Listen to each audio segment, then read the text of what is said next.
Hi everyone, the Simple Dad here. In this video, I'll show you multitasking with two apps on your Samsung Galaxy device. So when you open up two apps side by side with a simple gesture, you can basically watch a video while taking notes or chat while browsing.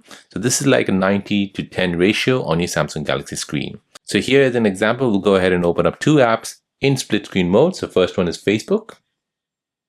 And now the second one is, let's just say, good luck. So here I can go ahead and keep watching a video at the top. However, I can go ahead and look at good luck as well. But now since I said 90:10 ratio, you can go ahead and move this center bar and move it to the bottom. So now this gives you a 90:10 ratio. So you can go ahead and watch this video, do whatever you like here. And now once you're done with that, you can go ahead and tap at the bottom here. And this will basically let you move on to another app, good luck. And here you can do whatever you like while the other app is still running.